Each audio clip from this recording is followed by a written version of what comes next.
Ayan, at magandang umaga po mga kababayan, at andito na po ang ating butihing Yorme. Ayan o. Ayan na po, at andito po siya mismo ngayon sa may Gat Andres, at bibisitahin niya po itong Gat Andres, at maglalapag po ng mga medical supplies. Ayan po ang ating Yorme mga kababayan.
Good morning po.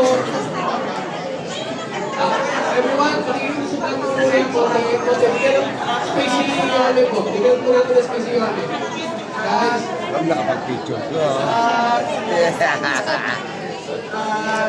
Kasi ako din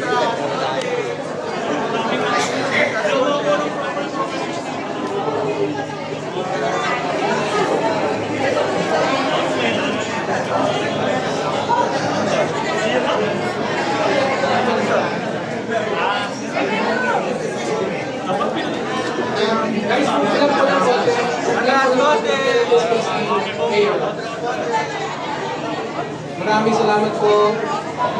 Good morning po, Mayor. Thank you for coming into this turnover ng medical supplies. I would like to acknowledge the presence of Ms. Filipina Lorena, the Executive Director of ICPSI. And this endeavor would not be possible with the help of Ms. Loida Arcena, the Project Head for Health. And welcome naman po natin si Mayor. Guys, thank you po, Mayor, for coming. And may request po a little response from you.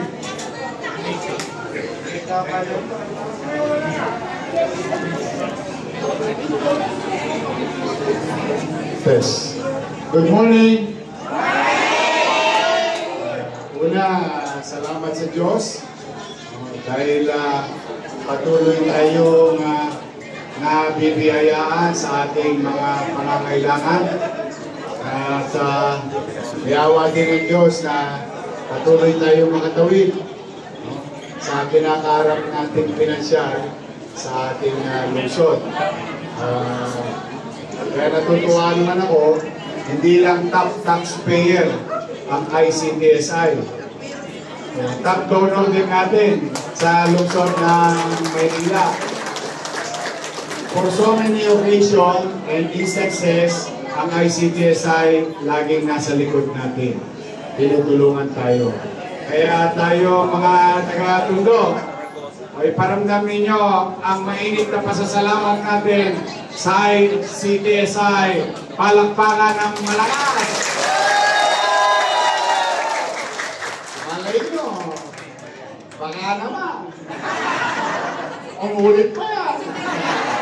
But we are very grateful to the ICTSI Family and Foundation, CRG, and EDR, on behalf of the people of Manila. Thank you very much sa inyo. Napakalaking bagay. 2 milyon higit ang kanilang tulong sa God Andres Bonifacio Hospital. So, our barangay officials na nandito, at sa ating mga doktor, nurses, and non-medical, o masaya pa kayo nung nakaraan? Yes! Gusto niyo ba sumaya sa Pasko ulit?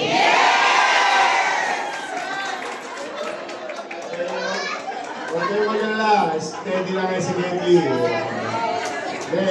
Kami ni Director Padilla, no? At ng inyong Director, si Lucky. Malay nyo, maging lucky kayo sa Pasko. We'll do our best. We will always give what is due to you.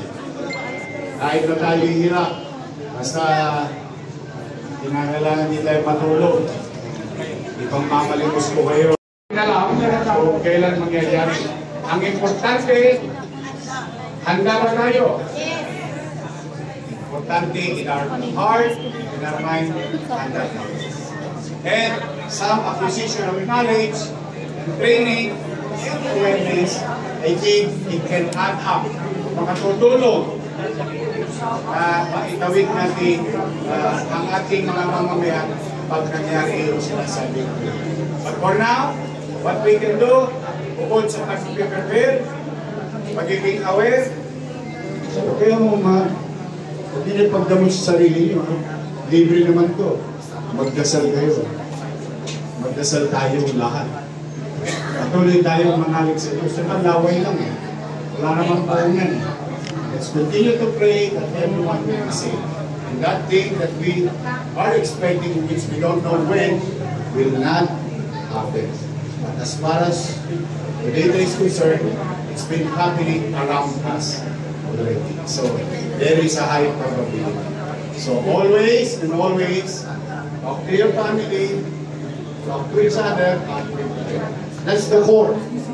And in our workplace, how can we act in safety? The good thing, your city government is trying to, nowadays, get more additional resources. Like nakita nyo toys, diba? Private sector. All other national agencies, sinisynchronize natin yung mga tools. At yung mga barangay, hopefully, they will be the same. But for now, more than everything else, we are very grateful to ICTSI for napaka natin.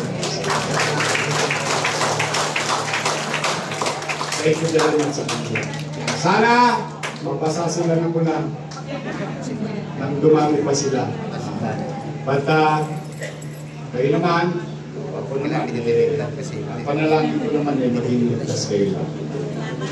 Maging malusog, ligtas. Mahirap man ang buhay, importante, nakatatawid tayo. Yun ang favor.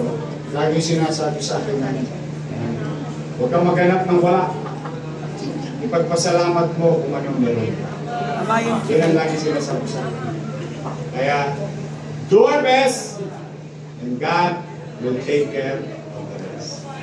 Magandang araw, sa lahat ko kayo. Manila! Thank you.